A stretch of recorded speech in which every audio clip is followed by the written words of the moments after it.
मार्गशीर्ष महिन्यातील गुरुवारी घराघरात होणारे लक्ष्मीपूजन आणि त्यासाठी महिला वर्गाकडून होणारी फळांची मागणी लक्षात घेऊन फळ विक्रेत्यांनी आपले स्टॉल वेगवेगळ्या फळांनी सजवले आहेत.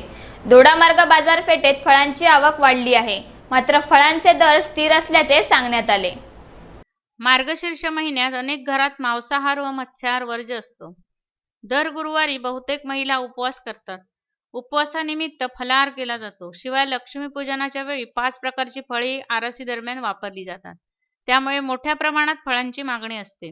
मागच्या गुरुवारी फळांचा जो दर होता तो या वेळेला कायम असल्याचे फळ विक्रेत्यांनी सांगितले. सफरचंद 100 ते 125 रुपये, संत्री, चिकू, डाळिंब 80 रुपये किलो, केळी 50 रुपये डझन असा आजचा दर होता. 5 फळांसाठी विक्रेते ग्राहकांकडून 50 रुपये घेत होते. दोडामार्ग बाजारपेठेतील फळांचे स्टॉल विविध फळांनी फुलले होते. ग्राहकांची फळे खरेदीसाठी मोठी गर्दी होती. प्रभाकर धुरी, कोकण नाऊ, दोडामार्ग.